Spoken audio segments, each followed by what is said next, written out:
In the 3rd year of our marriage, Ruben forgot my birthday. I called him. Are you coming home tonight?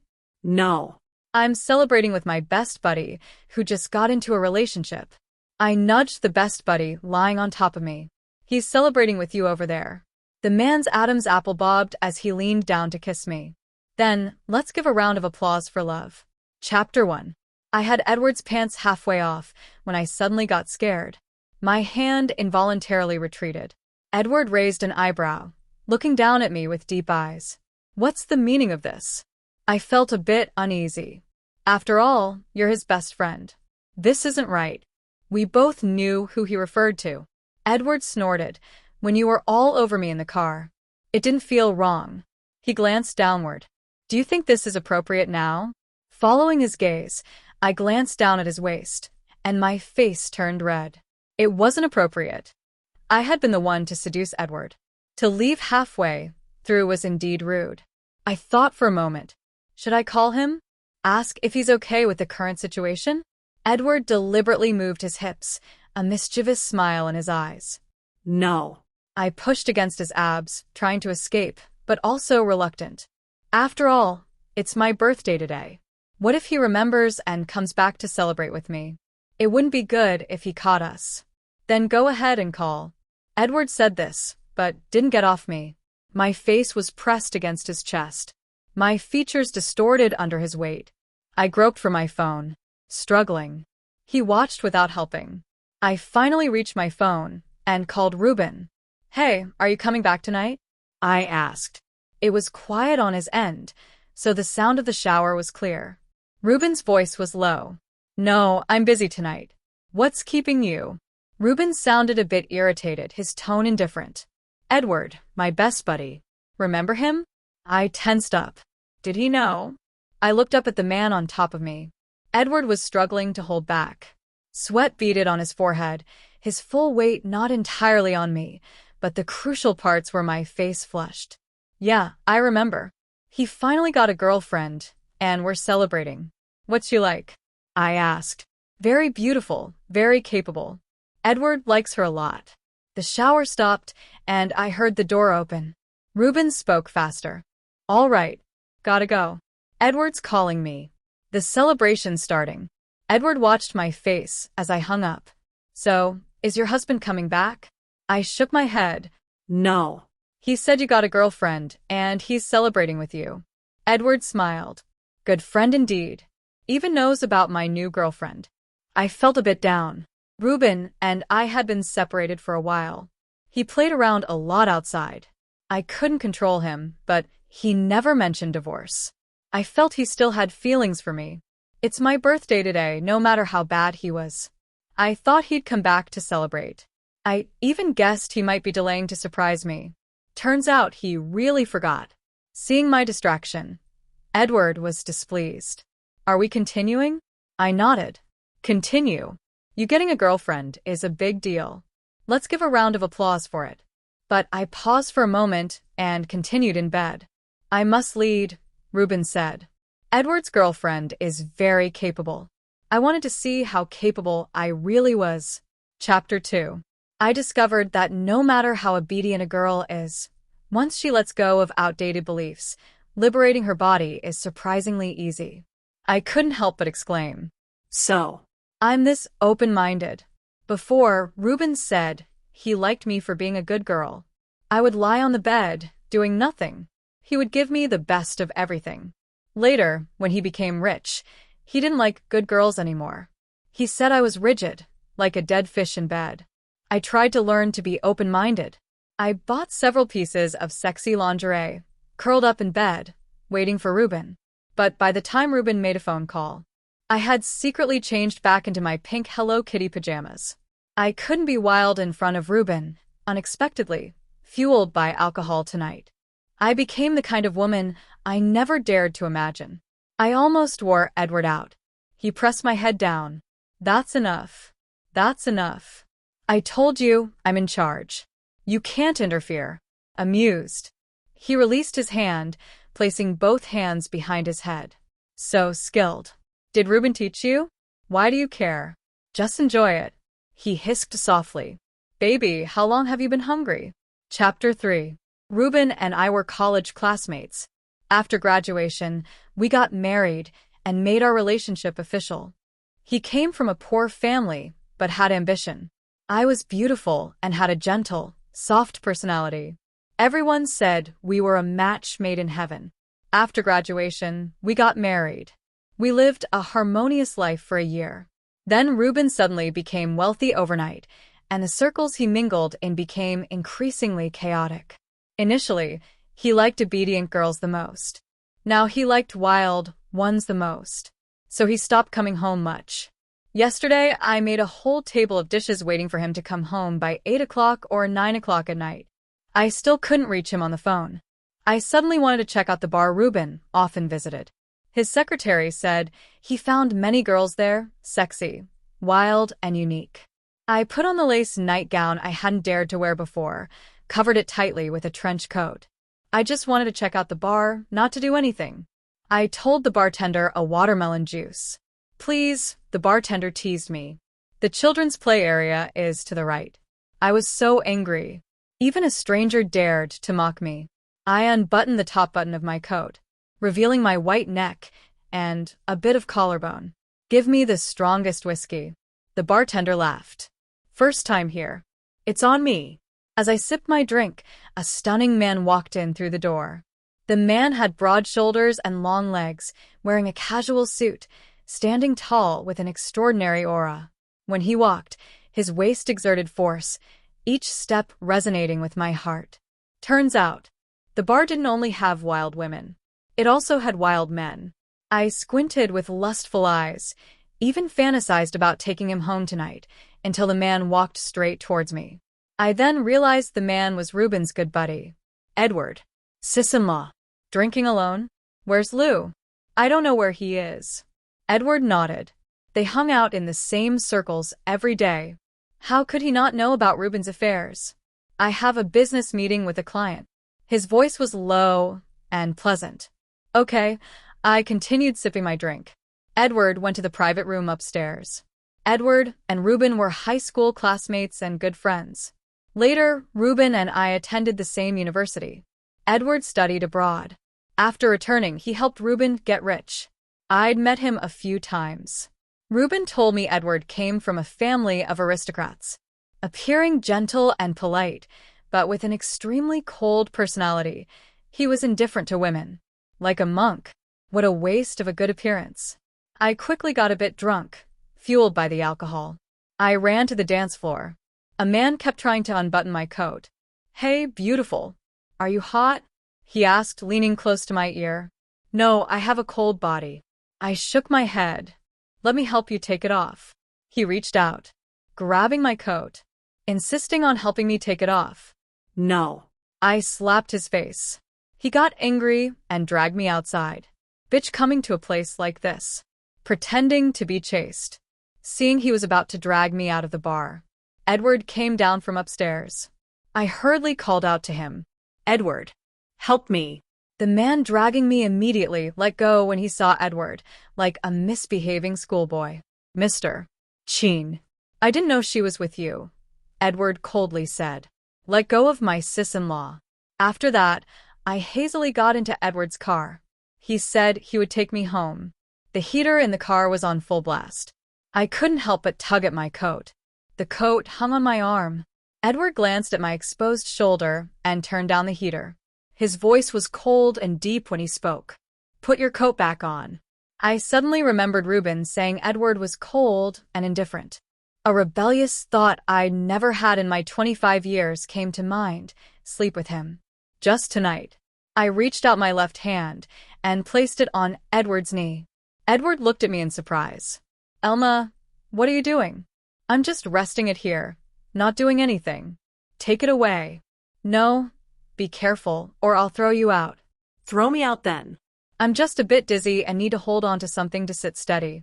Edward's chest heaved. Lips pressed tightly together without saying a word. His side profile was sharp and clear, the lines perfect. He dressed with great taste, understated and elegant. His long, pale fingers on the steering wheel were pleasing to the eye. I wondered what he looked like under his clothes. I stole a glance at him. Edward? He noticed my gaze and looked at me warily.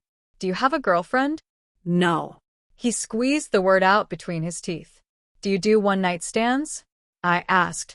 He looked at me incredulously. Elma, you? Not me. A good friend of mine asked me to ask for her. Not interested, Edward said decisively. My hand on his knee regretfully stroked it. Gathering my courage, I said, Edward, I want to see what you look like. After a screeching brake sound, the car came to a sudden stop by the roadside. I hurriedly grabbed Edward's thigh to avoid hitting the dashboard. He parked the car. Everything became easier. I used all the techniques I had recently looked up online but hadn't had a chance to use on Edward's leg. That night, he went home with me. Chapter 4. When I woke up in the morning, my body felt like it had been run over by a truck, sore all over last night after I took the lead. I was so tired that I just wanted to sleep, but Edward didn't let me off. He bit my ear and said, Elma, it's my turn now. I was drunk and exhausted, like a rag doll being moved around by him. He seemed to praise me. Elma, you're very flexible. I couldn't remember much after that. Edward was still asleep, looking very content and peaceful. I thought Reuben was bad at judging people. He said Edward lived like a monk, cold and indifferent. A monk who knows so many positions? A cold and indifferent man who held me all night without letting go. I balled up my torn nightgown and tossed it to the bottom of the closet. Looking at the mirror, I saw the disastrous aftermath of last night. Then I quickly dressed and left the house. I'd heard that people who have one-night stands don't sleep together. Because it's awkward to wake up together in the morning, I sympathized with Edward for his hard work last night. So I left my own house voluntarily, wandering around outside. At noon, Edward called me. Where did you go? I went out to run some errands. Reuben is back, He said. I was so scared my blood froze. He saw you sleeping in our marital bed? No. I just finished tidying up when he came back. I felt a bit relieved. How did you explain it? I said I was nearby for a meeting, got coffee spilled on me, and ran into you, so you let me come to your place to shower. Great story. I silently gave him a thumbs up. Alma, when are you going to divorce him? Edward asked. Why should I get a divorce? You slept with me and don't plan on divorcing him. All right, I admit it. The friend wanting a one-night stand was me. He gritted his teeth. Fine, Alma, you're something else. Then he hung up. As soon as he hung up, Reuben's call came in. Alma, where are you? I'm shopping at the mall. You went shopping first thing in the morning. I wanted to buy you a birthday gift. My birthday is still 6 months away. Right. I want to pick it out early to show I care. Reuben's tone softened, mixed with some guilt. It was your birthday yesterday, but it was hard to refuse Edward. Sorry, I couldn't be with you. I bought you a birthday present. Come home early after you're done shopping. You're so sweet, honey. I saw a beautiful necklace. Buy it if you like it. Your husband can afford it. Thank you, honey. I hung up and ran to the counter without hesitation. I wouldn't save money for a cheating husband. I picked out 5 gold necklaces. Each one was heavy. Why didn't I just buy gold bars? Because my friend told me that gold jewelry is considered personal property and won't be divided in a divorce. Gold bars will be divided. After Reuben cheated repeatedly, I forced him to sign a prenuptial agreement. It stated that all jewelry during the marriage belonged to me, and other assets were split in half. Reuben was sure I wouldn't leave the life of a wealthy wife, so he signed the agreement without a care. He partied outside. I enriched my gold reserves at home. I would divorce him, but I'd wait until I saved enough money. These years, I didn't go out to work. I wrote novels at home. When I first signed the contract, I happened to not find my ID. I used my mom's ID and bank card unexpectedly. It became an advantage for me. Reuben thought I was a dependent, unable to live without him. Little did he know I could sell a novel for millions. I'm just waiting to save enough disappointment and gold. Then I'll leave him. Chapter 5. When I got home, Reuben's face was dark. On his index finger, he had hooked a black, shredded piece of fabric, gently swaying. It was the lace nightgown Edward had torn to bits. At a glance, it looked like a tangled mess of threads. Elma, what is this? Reuben stared intently into my eyes. A rag. Bought it on sale at the supermarket. Poor quality. Fell apart after one use. A rag from Victoria's Secret? What's Victoria's Secret? I asked, pretending not to understand. I had never worn this brand before, so if Reuben knew about it, he didn't learn it from me. Reuben's face showed a hint of confusion and a trace of panic. How would I know? I just heard about it from others occasionally. My husband even knows brands of rags. So impressive. I gave him an admiring look. I opened the gift Reuben had given me. Apart from not coming home, he had always been generous. For example, this handbag was the latest limited edition. A sudden thought crossed my mind. Is Reuben this generous with other women too? If we get divorced, do I have the right to reclaim the gifts he gave to other women? I need to call my lawyer when I have time and ask about it. Reuben slowly walked towards me after being married for a few years. I understood that look instantly. He wanted to fulfill his marital duty. When he first started playing around outside, I would cry and make a fuss. I would make dozens to hundreds of calls every day to check on him and even secretly followed him. He became increasingly annoyed with me when I saw his affection. He was also annoyed. He didn't want to be with me, but occasionally he would come home. Maybe he was afraid I'd get lonely and seek comfort elsewhere. He was a master of time management. He knew my body well, and the timing was always just right, like today. But I had a full meal last night, so I wasn't hungry at all, and I couldn't let him see the marks on my body. My period came early, not convenient. I quickly came up with an excuse. Relief flashed in Reuben's eyes. Then let's just kiss for a while. He moved towards me again, just as his lips touched my face. His phone rang. Edward, what's up? Is it urgent? I'm spending some quality time with your sister-in-law. He laughed suggestively. Anyone could tell what he was doing from the way he spoke. A few words were said on the other end. Then he hung up. Reuben gave me a few perfunctory kisses. It was uncomfortable for both of us. You don't realize until you compare, but there is a huge difference between men. Once you've experienced the best, you don't want the inferior anymore. I needed to expedite this divorce. I realized that in just one night my heart had turned wild. Reuben, I want to visit my parents back home, I said. For Reuben, I had left my hometown and married far away. Before he was busy with his career and couldn't do without me. Later, he played around and I stayed to monitor him, afraid to leave. So I hadn't been back to my hometown in years. Reuben didn't think twice. Go ahead. It's been so long since you've been back. You can stay for a while. Okay, great. I want to buy some supplements for my mom. Reuben took out a card from his wallet. Buy something nice for your mother-in-law. Don't be stingy. Reuben left, humming a tune if I went back home. He wouldn't have to worry about coming back to fulfill his marital duties. He could indulge in wild escapades with the girls outside. I was happy, too, with this excuse. I didn't have to live as husband and wife with Reuben. I would also have enough time to gather evidence of his marital infidelity. I was very happy. I couldn't understand why I had clung to him so tightly before. Like a resentful woman, I picked up my phone, intending to call my lawyer to discuss property division. Edward sent me a message. Can your body handle it? Aren't you afraid of bursting? I was speechless. Chapter 6. I packed my bags and went to a hotel. The lawyer said that collecting enough evidence of Reuben's infidelity could help me get a more favorable division of property if I had solid evidence proving that Reuben indeed gave expensive gifts to others. As his wife, I had the right to reclaim them, wearing a mask, sunglasses, and a baseball cap. I started following Reuben. He took a seductive, glamorous girl into an apartment. I couldn't get in. He drove a luxury car in and out of high-end clubs. I couldn't get in. I didn't know anyone else. So after thinking for a long time, I could only call Edward. Edward answered the phone slowly. Divorced? Not yet. I laughed sheepishly. Why are you calling me if you're not divorced? Can I call you if I'm not divorced? Edward was exasperated. What do you want?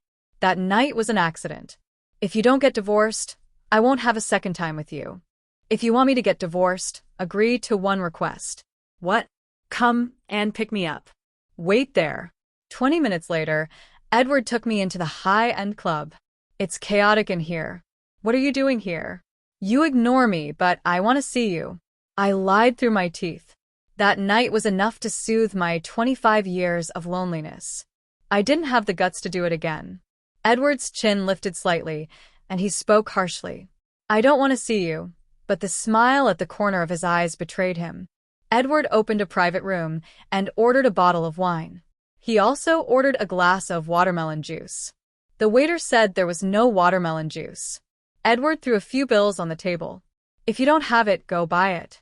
The waiter left respectfully. Can I kiss you? I asked. No, he refused. Oh, I sat quietly, but he suddenly got angry, pulled me onto his lap. If I don't agree, you won't kiss me? Why are you so obedient today? I had called him out late at night. I should offer something in return. Otherwise, I wouldn't be able to call him out next time. Thinking of this, I gently kissed his lips. Just as I was about to pull away, Edward pressed me back. Taking the lead, he deepened the kiss until his body heated up. I pushed him away. Not in a place like this. Then my place. I need to use the bathroom.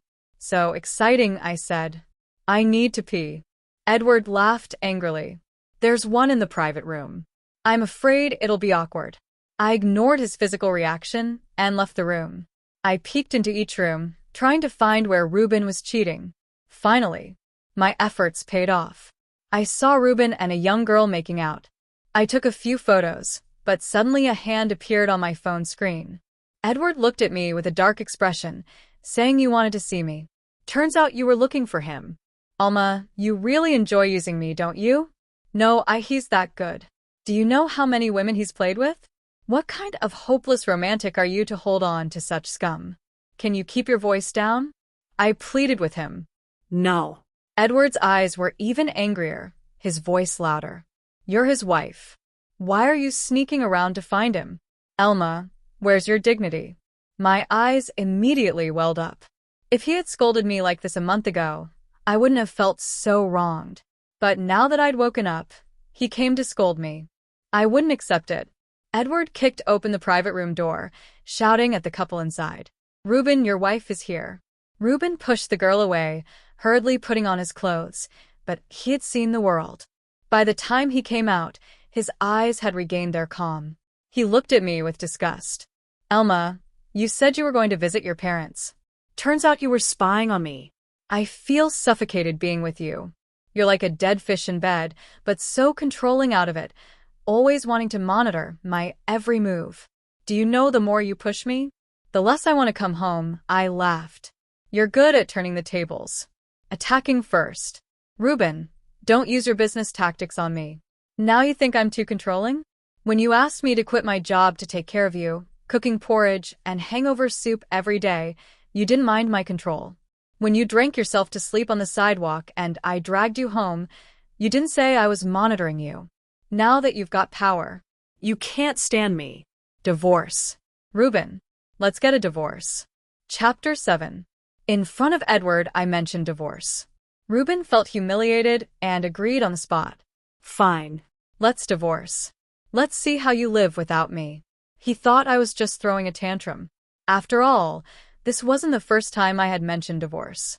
It wasn't until I brought a lawyer to his office, listed our assets, and presented evidence of his infidelity that he finally panicked. Elma, I didn't mean to divorce you. Let's calm down. I am very calm. We split the marital assets 50-50. If you sign the papers immediately, I won't pursue the gifts you gave to other women, mainly because it was too much trouble. My mom said she found a small villa for me in her hometown, just waiting for me to finalize the assets to pay the down payment. My mom also said they built a university town in her hometown, full of young, handsome male students. I was eager to go back and take a look. I will not agree to the divorce, Ruben said. The smile on my face faded. Then I'll have to sue for divorce. It's time-consuming and costly, and it won't be good for your reputation. I said I'm not divorcing. What successful man doesn't play around? Didn't we get through the first few years like this? I give you money. You turn a blind eye, be the rich wife, and live a life many people envy. But if I divorce and get the assets, I can still live that life. Elma, I don't believe you don't love me anymore, and I don't believe you can bear to leave me. Just give up on this. It seemed amicable divorce was hopeless. That afternoon, I went to court and filed for a lawsuit. As a result, Ruben, who used to avoid coming home, now came home early every day after work. He bought me flowers and thoughtfully gave me gifts. Each time I calculated in my mind how much of our shared assets he was wasting on these superficial things. He even wanted to resume marital relations. But whenever he touched me, I felt annoyed. Finally, I placed a kitchen knife under my pillow. When he approached, I raised it. He stood at the door, pouring out his heart. Elma, you have to believe me. I only love you, and you'll be my only wife in this lifetime. What I do outside is just for fun, all for work. I never intended to divorce you, and I resolutely refuse to. Elma, from now on, I'll come home right after work and won't go out looking for women. Can we live a good life together? I refused. No. If you try sneaking in at night again, I'll cut you with this knife. Ruben pulled his head back in fright during the day. I was lying on the sofa petting the cat. Edward sent me a message. Divorced yet? Not yet, but soon. All right. Let me know when it's done, and I'll move in. I was speechless, but honestly, that night was truly satisfying. I often reminisced about it. Edward was a high-quality man. Before going back to my hometown, I planned to meet with him again, with him as my benchmark. I wondered if the average male students could satisfy me. Thinking about this, I couldn't help but smile. Elma, what are you smiling about? So happy? Ruben suddenly asked. I had clearly hired a maid to cook, but he said it affected our marital bond and sent her away, putting on an apron himself to cook. At that moment, he stood there with an apron on, holding a ladle, looking at me affectionately. I quickly deleted the chat history. Not divorced yet. I couldn't leave any evidence. I ignored him and went to the bathroom to shower. When I came out, I saw Ruben holding my phone. My heart tightened. Had I deleted everything? I shouldn't have taken any explicit photos with Edward, but the way Ruben looked at me was strange, making my heart pound. Ruben spoke with difficulty. Alma, why do you have so many? I held my breath. Did he find out? How should I explain? Ruben then weirdly smiled. Why do you have so many porn pictures? Damn. Scared me to death. I snatched the phone. Didn't you say I was like a dead fish in bed? Learning some advanced techniques from abroad. Ruben's eyes lit up. Elma, you still care about my feelings, right? If you had this realization earlier, I wouldn't have strayed. What man doesn't like a fling after tasting wildness outside? I can settle down at home. Elma, after dinner, let me test your learning progress. He had a mischievous smile. In my younger years, I might have indulged. Now, it just disgusted me. I waved my hand. No, this is for after the divorce. Nothing to do with you. Ruben's face turned dark immediately. Chapter 8. That day I was in the bedroom writing. My latest novel was doing very well, and the editor said it had a good chance of being adapted into a TV series. If that happened, it wouldn't just be tens or hundreds of thousands of small money anymore. I was writing about the night when the male and female leads first confirmed their feelings for each other, their ambiguous pull and push. In the past, when I wrote scenes like this, I would think about my romance with Ruben, but now thinking about him made me want to vomit. So I thought about Edward instead. But that night we were completely uninhibited, nothing like the innocence of young love. I wondered what Edward's first love was like. He was so handsome, came from a wealthy family. Was he nervous during his first kiss? Did he develop all these skills back then? I was lost in my thoughts. Ruben came knocking on the door. I frowned and ignored him. Ruben said, Elma, open the door. Edward is here. Edward? The Edward who was just in my mind, unclothed? Among Ruben's friends, there seemed to be only one named Edward. I closed my laptop and opened the door. Sure enough, it was the Edward the first was thinking of. Ruben scolded me. Why are you coming out to greet guests dressed like this? I lowered my eyes. Today I was wearing a pink Hello Kitty outfit without any underwear. I can wear whatever I want. It's none of your business, I said irritably. All right. All right, you don't need to deliberately provoke me. I won't fall for it. Reuben smiled ingratiatingly. I asked Edward to come and talk to you. Edward has witnessed our relationship over the years and knows how hard it has been for us to get to this point. Listen to his advice and stop thinking about divorce. Reuben wanted Edward to persuade me not to divorce. Reuben really had no judgment in people. Now, besides me, Edward was the one who most wanted me to get divorced so he could move in.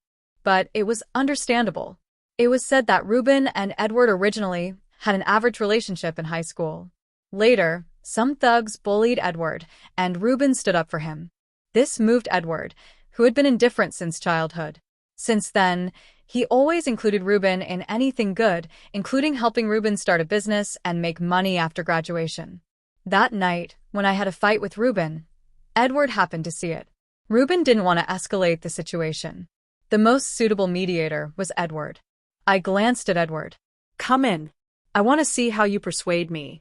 Reuben also wanted to come in, but I blocked him. All right. All right, I won't go in. I'll make lunch for you. Come out and eat when you're done talking. Chapter 9. As soon as the door closed, Edward hugged me. His voice was full of resentment. Why aren't you divorced yet? Waiting for the court ruling. That's too slow. I can't wait. He held me in his arms for a long time, then asked hoarsely, You're not wearing anything. Why would I wear anything at home? What if he saw? He's seen it for years. That's still not okay. He'll be your ex-husband soon. You need to avoid suspicion. Then I'll put something on now. He grabbed my hand. You just know how to annoy me. I smiled triumphantly. He asked you to come. And you came. You blocked me. I couldn't contact you. I'm in a critical period of the divorce. Don't want to cause trouble. I understand. So I'm here for you now. He held me and kissed me for a long time, then familiarly pressed me onto the bed. Want to? Not here. The room isn't soundproof. I'll be gentle. All right then. Anyway, I was leaving soon. Opportunities like this wouldn't come often. His sweat dripped onto my collarbone. Hot and burning, he lowered his head and sucked it into his mouth, then passed it to my mouth. He was really skilled, making my tailbone tingle. I voiced my curiosity. Edward, how did you kiss your first love? He didn't stop. Thought seriously for a moment. When I was driving, that girl teased me, kept her hand on my leg. I pulled her onto my lap and kissed her. Much like this. What? What kind of girl is that? This is clearly how we kissed the first time. Edward looked deeply into my eyes and said hoarsely, Yes, my heart skipped a beat. Are you saying I'm your first love? You're just realizing Reuben never told you I've never dated. I thought Reuben was an idiot. Edward laughed softly.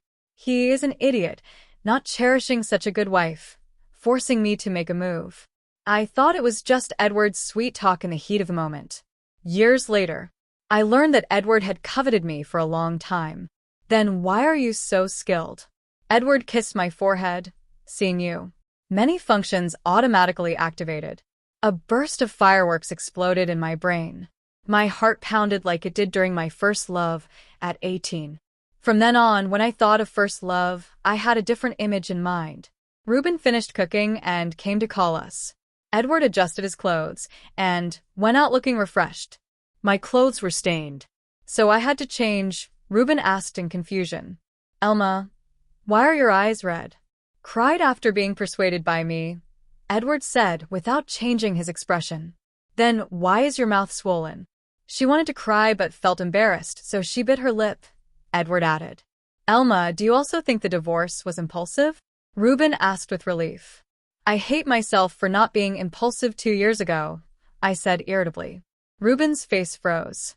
Edward explained, psychological counseling can't solve the problem in 1 or 2 sessions. I'll talk to her more often. Reuben gratefully patted his shoulder. Thanks, brother. Stay for lunch.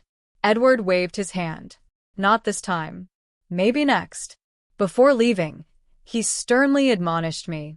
Elma, think carefully about what I said. I rolled my eyes at him. Reuben echoed, yes. Elma, think carefully.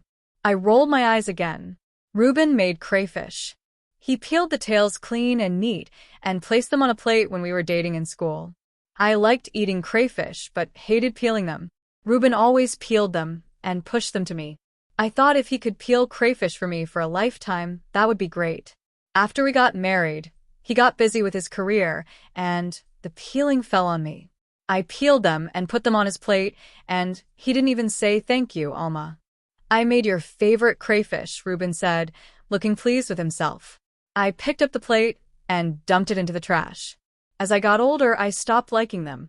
Ruben stood there at a loss. Chapter 10. The court finally ruled in my favor. According to my demands, when I left the city, Ruben cried like an idiot. Elma, I regret it. I really regret it. I can't live without you. I never thought of divorcing you. Elma, I've been a jerk all these years. Give me another chance. Let me court you again. I'll make it up to you twice over. I waved him off and boarded the high-speed train back to my hometown. I bought the villa my mom had her eye on, got myself a golden retriever. Every day I watered plants, read books, and wrote. Life couldn't be more pleasant. Ruben kept coming over, begging for reconciliation. In early winter, he stood downstairs in thin clothes. Just like back then, when I occasionally threw a tantrum, he would stand outside my dorm for a long time. I was moved to tears and fell into his arms, calling him a fool. But the girl he coaxed with a cup of brown sugar water back then had grown up. A fevered mind calmed down. I realized that the man I once loved with all my heart was not that great after all. I didn't love him anymore. No matter how pitiful he was, I wouldn't soften. Sometimes my mom visited me and scolded him when she ran into him. My daughter left her hometown to follow you, worked hard and served you for so many years, and you cheated on her. You heartless man. Don't let me see you again, or I'll beat you every time. Ruben started coming less frequently. Every day, he sent good morning and good night messages. He shared interesting anecdotes he found online. His attitude was humble, just like I used to be all those years back then. Whenever I found something interesting, my first thought was to share it with him. At first, he would call me silly. Then he stopped replying. Later, he scolded me. If you're bored, go shopping. Do you think I'm as free as you? So I stopped sending. I didn't expect he'd become just like I was back then. I put him on my blacklist. He just used a new number. Edward said Ruben really didn't go out looking for women anymore at drinking parties. When others urged him to drink, he would say my wife doesn't allow it. Even after the divorce, he still called me his wife in private. He often drank himself into a stupor. When drunk, he cried, "Wife, why don't you come get me?" I thought absent-mindedly. If you really loved me that much, why didn't you act like it before? Edward, seeing me like this, got annoyed. He bumped into me and asked, "Do you regret the divorce?" Elma? If you dare think about him again, try me. Edward kept visiting me. Each time, he coaxed me into bed. I said I wanted to find young men. Didn't like old men. He said young men were no good. They still needed training. Even if trained, someone else might snatch them away. I thought he had a point. Why plant trees for others to enjoy? So, I settled into enjoying Edward. When he visited, he ran into my mom a few times. My mom said she'd never seen such a handsome man. His car parked in the yard was also handsome. I said, "Mom, you have good taste." My mom proudly replied, "Of course. I always thought Ruben wasn't lucky." Is this one lucky? Whether he is or not depends on whether my daughter is willing to give him her luck. Edward was tactful. Afterward, every time he came, he visited my parents. His handsome car was filled with handsome gifts. The respect and honor my mom never experienced from the previous son-in-law, she found in Edward. Later, my mom proactively brought me my household registration book in case you need it someday.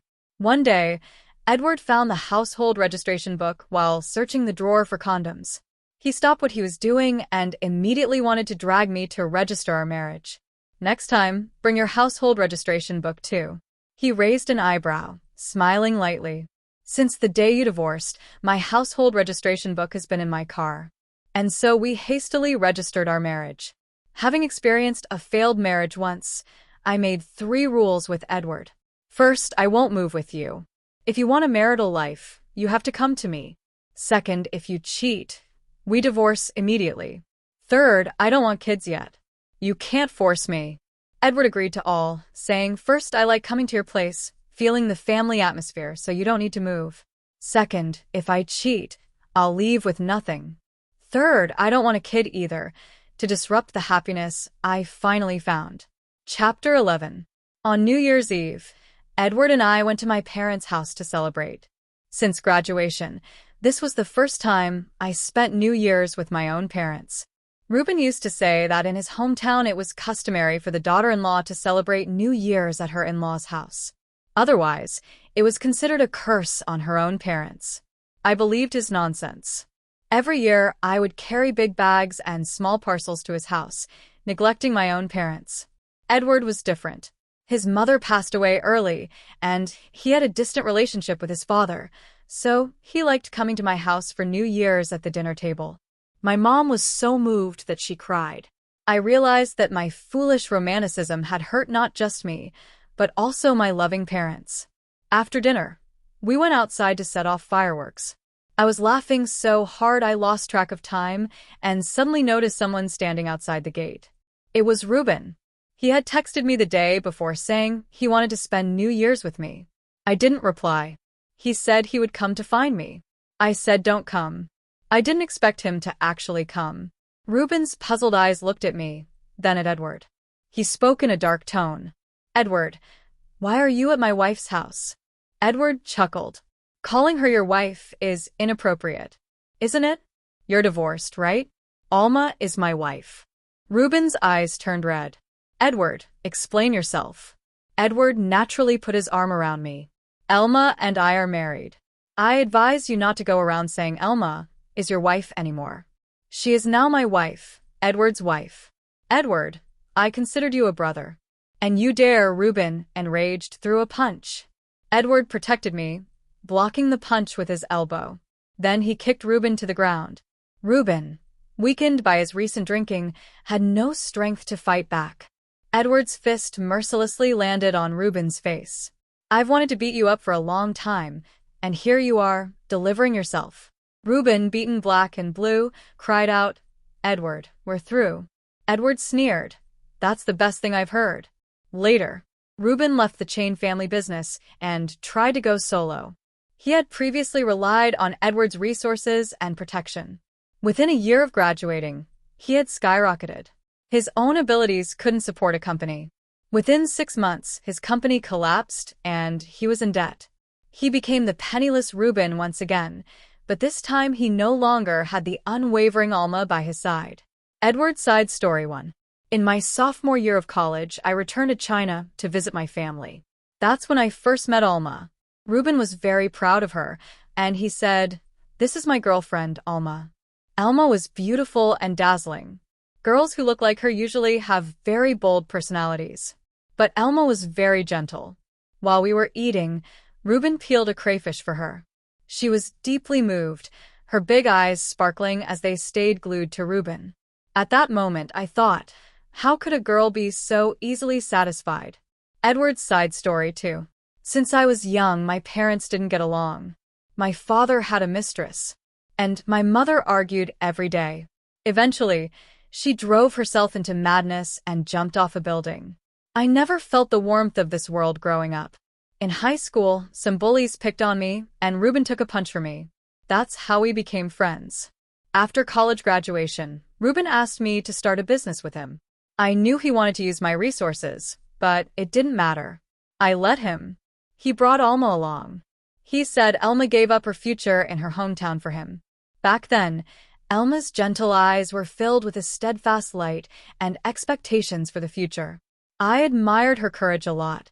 Edward's side story 3. Later, I got to see Alma more often at the drinking table. Reuben was never afraid of getting drunk because he knew his wife would come to pick him up. She would stay by his side all night, taking care of him. Everyone else had drivers to take them home. Reuben didn't have a driver, but he wasn't worried. He would sit by the roadside, no matter how late or remote, and Alma would always find him. I sat in my comfortable car, watching Alma hail a taxi with him propped up. I felt envious to be loved unconditionally. Reuben was truly fortunate. Edward's side story 4. Reuben's abilities were lacking. He had ambition and drive. But to make a name in the business world, ambition and drive aren't enough. I found it hard to carry him. I'm naturally cold-hearted. If I can't carry someone, I won't bother trying. I gave Ruben a signature. Then Elma came to see me. She said she couldn't bear to see Ruben so depressed. She hoped I wouldn't give up on him. When Elma said these words, the concern and urgency in her eyes were undisguised, even though at that time, Ruben was already playing around with other women. Alma had caught him, but after arguing with him, she turned to me for help. Is this what they call love? I didn't understand, but I wanted to experiment. I gave Ruben a branch office. I gave him more power and status, as expected. Ruben became more and more indulgent, but no matter how many women he found outside, Ruben never thought about divorce. I asked him, if you don't want a divorce, why not just go home and live a good life? Ruben's expression was complicated as he said, Elma is too obedient, so obedient that it kills any desire to conquer. Over time, it gets really boring. But she's also a good woman, and I can't bear to leave her. I sneered and said nothing at first. Elma, like my mother back then, cried and made a scene. She did the whole monitoring and following act. Ruben got more and more annoyed with her. I wanted to stop the game. I wanted to take back the power I had given Ruben. I was worried Elma's fate would be as tragic as my mother's. Then one day, Elma suddenly calmed down. She stopped calling Ruben. She stopped asking where Ruben was or when he'd come home. She stopped clinging to him endlessly. Ruben instead started to panic. On Elma's birthday, the gift Ruben bought was on his desk. He canceled his evening engagements early, ready to go back to Alma. I thought they might have a perfect ending. Then in the afternoon, a little lover video called Ruben. Ruben sneakily answered, squinting with lust. In the end, he went to the lover's place.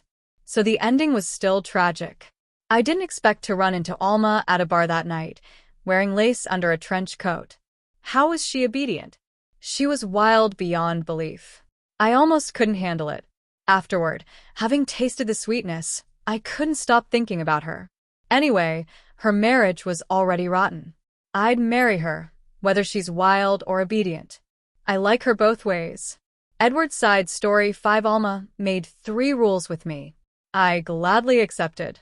I liked the harmonious atmosphere at her home and went there whenever I had time. I didn't want Alma to go back to the city where Ruben was. I would mind. I would get jealous. If it weren't for her, I wouldn't have considered marriage at all.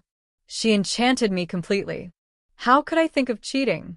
As for kids, I wasn't interested in raising one.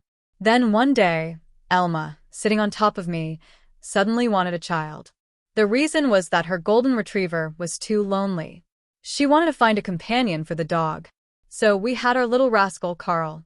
I loved going home even more because now there were 2 little troublemakers at home. I put the baby to sleep. Alma came out of the bathroom. She hooked her arms around my neck, laughing coyly. Honey, I have writer's block again. Tell me, and I'll help you analyze it. There's this ambitious little girl who climbs into the big boss's bed to change her fate. But the big boss is focused on his career, uninterested in love. I was embarrassed.